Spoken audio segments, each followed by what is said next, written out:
Everyone! Hello po! Gagawa po tayo ng ginataang bilo-bilo. Yan, may langka po tayo. May kamuting kahoy. May saging na saba. May sago. Yan. Malagkit. Tsaka yung gata. Hindi na po tayo. Luto po tayo. Yung unang gata. Ay, pangalawang gata. Yung una po yun ang mamaya na ilalagay. Yan. Pakuluan lang po natin ito. Saglit.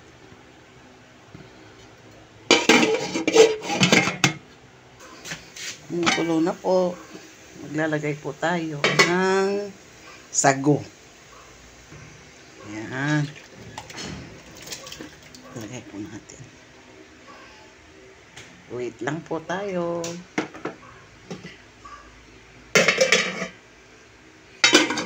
Yan.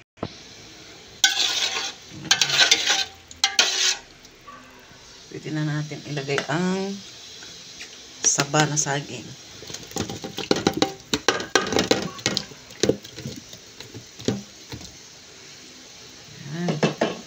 Tutuin lang natin saglit.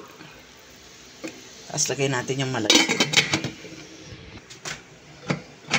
Yan, kumukulo na po. Pwede natin ilagay. Atin.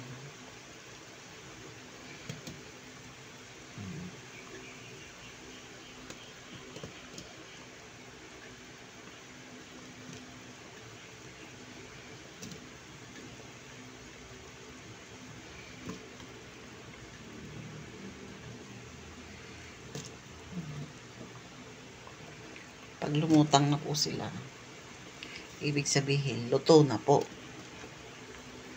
Yan po.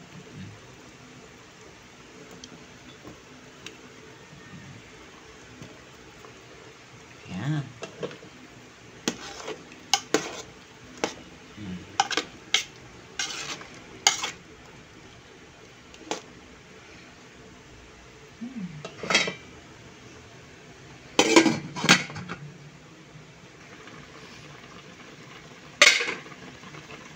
Humbok na ito. Lagay po natin yung langka. Tapos lagyan natin ng sugar.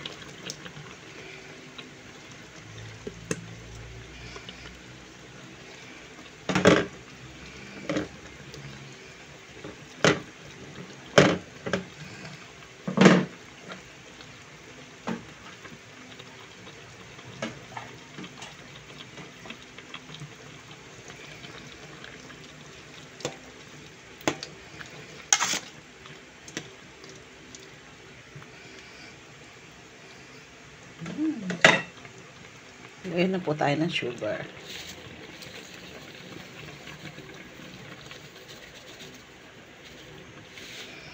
Ayan. Tapos lagay po natin yung gata. Yung gata.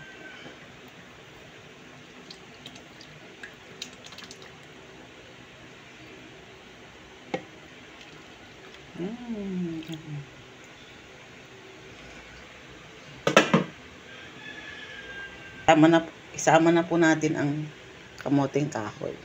Luto na po ito, kaya para saglit na lang po ito. Yan. Ayan po natin kumulo at titikman po natin kung tama yun. Pag matabang pa po, dagdagan na lang po natin ng sugar. Ayan, sarap. Totoo na po. Mantika na yung gata. Wow, sarap. Yan. Wow. Oh. Diba? Tikman po natin kung tama po yung lasa. Kung matabang sakto lang po yung tamis. Sarap. Hindi ko pa natitikman.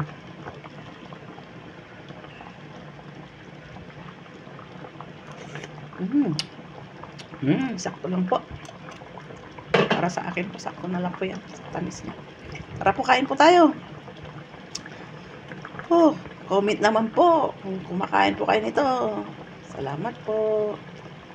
Comment, like po. Subscribe naman po kayo. Salamat. God bless po everyone.